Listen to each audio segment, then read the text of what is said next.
السلام علیکم ورحمۃ اللہ وبرکاتہ۔ کیسے ہیں آپ سب؟ امید ہے ٹھیک ہوں گے انشاءاللہ۔ توضیح المسائل لیسن نمبر 23 ہے۔ اعوذ باللہ من الشیطان الرجیم، بسم اللہ الرحمن الرحیم۔ اگر ایسے لباس کے علاوہ جو حیوان درندہ سے بنایا گیا ہے کوئی اور لباس نہ ہو، چنانچہ اگر لباس پہننے کے لیے مجبور ہو اور آخری وقت تک اضطرار باقی رہے تو اس لباس میں نماز پڑھ سکتا ہے، اور اگر مجبور نہ ہو تو اس دستور کے مطابق برہنہ افراد کے لیے بیان کیا گیا نماز کو بجا لائے۔ اور اگر اس لباس کے علاوہ وہ جو حیوان حرام گوشت جو درندہ نہ ہو اس سے بنایا گیا ہے کوئی اور لباس نہ ہو، چنانچہ اس لباس کے پہننے کے لیے مجبور نہ ہو، تو احتیاط لازم یہ ہے کہ دوبارہ نماز پڑھے، ایک بار اس لباس کے ساتھ اور دوسری بار اس دستور کے مطابق جو برہنہ لوگوں کے لیے بیان کیا گیا ہے۔ اگر ایسی کوئی چیز نہیں رکھتا جس سے نماز میں اپنی شرمگاہ کو چھپائے تو واجب ہے کہ اسے مہیا کرے، اور اگرچہ کرائے پر لینے یا خریدنے کے ذرائع ہوں، لیکن اگر اس کا مہیا کرنا حد سے زیادہ سختی کا باعث ہو، اگرچہ فقر اور تنگ دستی یا مہنگے ہونے یا حد سے زیادہ مہنگی بیچنے کی وجہ سے ہو، تو اس کا مہیا کرنا لازم نہیں ہے، اور اس دستور کے مطابق جو برہنہ لوگوں کے لیے بیان ہوا نماز پڑھ سکتا ہے، لیکن اگر زر کو تحمل کرے اور لباس کو فراہم کر کے نماز پڑھے تو اس کی نماز صحیح ہے۔ اگر کسی شخص کے پاس لباس نہ ہو اور کوئی دوسرا شخص اسے لباس بہا کر رہا ہو یا عاریہ کے طور پر دے رہا ہو، چنانچہ اس کا قبول کرنا اس کے لیے حد سے زیادہ سختی نہ رکھتا ہو تو لازم ہے کہ قبول کرے، بلکہ اگر عاریہ کے طور پر لینا یا ہبہ کے طور پر مانگنا اس کے لیے حد سے زیادہ زحمت نہ رکھتا ہو تو لازم ہے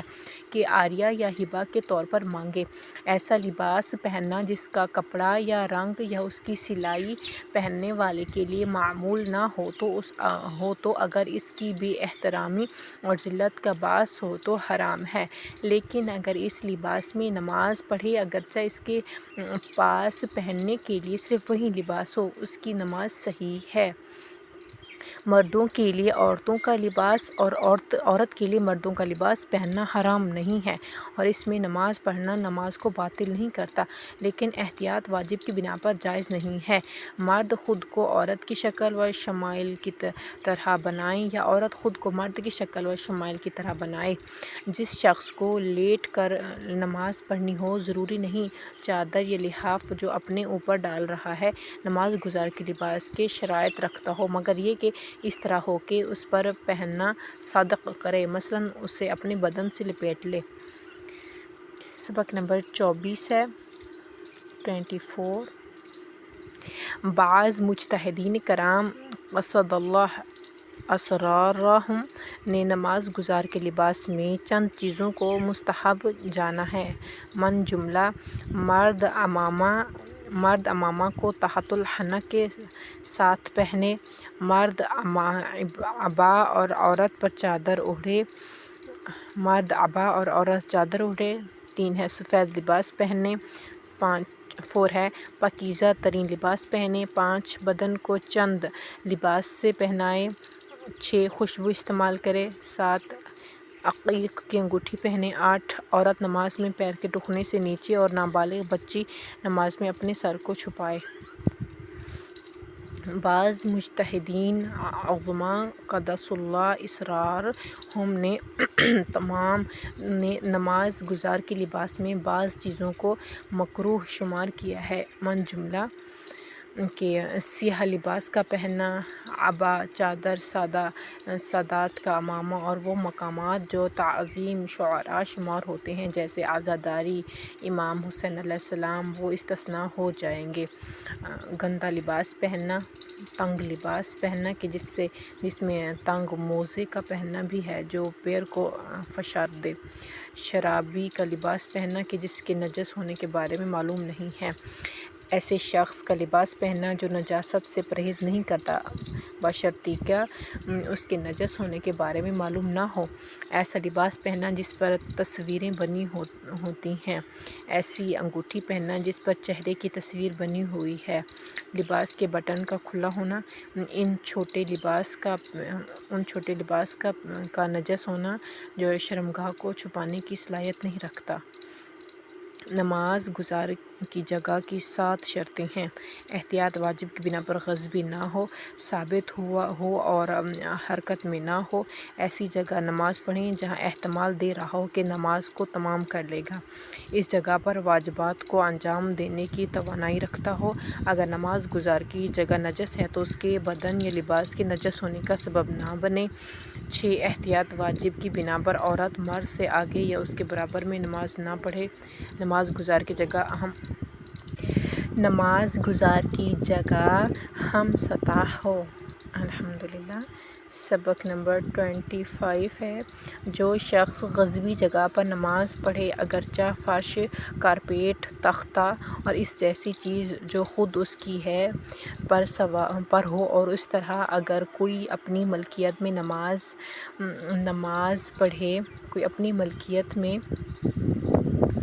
نماز پڑھے لیکن فرش، تخت اور اس طرح کی چیز جس پر نماز پڑھ رہا ہے غصبی ہو، دونوں صورتوں میں احتیاط واجب کی بنا پر اس کی نماز باطل ہے، لیکن غصبی چھت اور غصبی خیمے کے نیچے نماز پڑھنا حرج نہیں رکھتا۔ ایسی جگہ نماز پڑھنا جس کی منفعت کسی دوسرے شخص کی ہو، اس شخص کی اجازت کے بغیر کسی کی منفعت ہے، غصبی جگہ نماز پڑھنے کے حکم میں ہے، مثلاً کرائے پر دیے ہوئے گھر کا مالک یا کوئی اور کرایہ دار کی اجازت کے بغیر اس گھر میں نماز پڑھے تو اس کی نماز احتیاط واجب کی بنا پر باطل ہے۔ جو شخص مسجد میں بیٹھا ہوا ہے اور اگر کوئی شخص اس کی جگہ کو لے لے اور اس کی اجازت کے بغیر نماز پڑھے تو اس کی نماز صحیح ہے، اگرچہ اس نے گناہ کیا ہے۔ اگر ایسی جگہ نماز پڑھنے جس کے بارے میں معلوم نہ ہو کہ غصبی ہے اور نماز کے بعد معلوم ہو کہ غصبی تھی، یا اگر کسی جگہ کے غصبی ہونے کو بھول گیا ہو اور نماز پڑھ لے اور نماز کے بعد یاد آئے تو اس کی نماز صحیح ہے، لیکن اگر خود اس نے کسی جگہ کو غصب کیا ہو اور پھر بھول کر نماز پڑھے تو احتیاط واجب کی بنا پر اس کی نماز باطل ہے۔ اگر معلوم ہو کہ جگہ غصبی ہے اور اس سے استفادہ کرنا حرام ہے لیکن یہ نہ جانتا ہو کہ غصبی جگہ پر نماز پڑھنا اشکال رکھتا ہے اور اس جگہ نماز پڑھے تو اس کی نماز احتیاط واجب کی بنا پر باطل ہے۔ اگر کوئی شخص مجبور ہو کر چلتی ہوئی گاڑی پر نماز پڑھے یا مستحب نماز پڑھنا چاہتا ہو تو گاڑی اور اس کی سیٹ کی جس پر انسان نماز پڑھ رہا ہو اور اس کے پہیوں کا غصبی ہونا نماز گزار کی جگہ کے غصبی ہونے کے حکم میں ہے۔ اگر کوئی کسی عین جائیداد میں کسی کے ساتھ شریک ہو اور اس کا حصہ جدا نہ ہو تو اپنے شریک کی اجازت کے بغیر اس سے استفادہ نہیں کر سکتا اور اس میں نماز احتیاط واجب کی بنا پر باطل ہے۔ اور اسی طرح ان وارثوں کا حکم ہے جنہیں کوئی جائیداد وراثت میں ملی ہے اور عین جائیداد میں سب شریک ہوں تو اس صورت میں کوئی بھی وارث دوسرے وارثوں کی اجازت کے بغیر اس سے استفادہ نہیں کر سکتا اور اس میں نماز احتیاط واجب کی بنا پر باطل ہے۔ اگر انسان کسی جائیداد، زمین، گھر، بنگلہ، فلیٹ، دکان وغیرہ کو خمس نہ دیے ہوئے پیسوں سے خریدے تو اقسام اور احکام کے حوالے سے اس شخص کی طرح ہے جس نے خمس نہ دیے ہوئے پیسے سے لباس خریدا ہو۔ اگر کسی شخص کا مالک زبان سے نماز پڑھنے کی اجازت دے لیکن انسان جانتا ہو کہ دل سے راضی نہیں ہے تو اس کی ملکیت میں نماز پڑھنا جائز نہیں ہے، اور اگر اس صورت میں شک پایا جاتا ہو کہ دل سے راضی ہے یا نہیں تو اس کی نماز صحیح ہے۔ اور اگر اس جگہ کا مالک نماز پڑھنے کی لفظی اجازت تو نہ دے لیکن انسان کو یقین ہو کہ دل سے راضی ہے تو نماز پڑھنا جائز ہے، لیکن اس صورت میں اگر شک پایا جاتا ہو کہ دل سے راضی ہے یا نہیں تو اس کی ملکیت میں نماز پڑھنا جائز نہیں ہے۔ ایسی میت کے اموال کا استفادہ کرنا جو مقروض ہے، چنانچہ قرض ادا کرنے سے ناسازگاری نہ رکھتا ہو، جیسے اس کے گھر میں نماز پڑھنا وراثت کی اجازت سے حرج نہیں ہے، اور اسی طرح اگر اس کے قرض کو ادا کریں یا ضامن بن جائیں کہ اس کے قرض کو ادا کریں گے اور جن کا مقروض ہے وہ قبول بھی کریں یا عرض میں ہے سے اس کے قرض کو مقدار کو باقی رکھیں تو ایسا استعمال بھی جو مال کے تلف ہونے کا باعث ہے، اس کے مال میں وارث کی اجازت سے حرج نہیں اور نماز بھی صحیح ہے۔ ایسی میت جس کے ذمے خمس کے علاوہ زکوٰۃ یا دوسرے شرعی حقوق ہوں تو اس کے مال میں تصرف کرنا چنانچہ قرض کی ادائیگی سے ناسازگاری نہ رکھتا ہو، جیسے اس کے گھر میں نماز پڑھنا وراثت کی اجازت سے جائز ہے۔ لیکن اگر میت خمس کی مقروض ہو تو اگر ان افراد میں سے تھا جو خمس ادا کرتے ہیں یا اپنے مال کا خمس ادا کرنے کی وصیت کی ہو تو اس کا حکم اوپر والے مسئلے کی طرح ہے۔ لیکن اگر ان افراد میں سے تھا کہ گناہ کرتے ہوئے یا خمس کے واجب ہونے پر اعتقاد نہ رکھتے ہوئے خمس ادا نہیں کرتا تھا اور جو خمس مقرر تھا اس کو ادا کرنے کی وصیت بھی نہ کی ہو تو ان وارثوں پر جو شیعہ اثنا عشری ہیں اس خمس کا ادا کرنا جو مقروض تھا واجب نہیں ہے اور اس کے لیے ورثے میں تصرف کرنا جائز ہے۔ اور اسی طرح اگر وارث میت کے شرعی قرضوں کو ادا کرے یا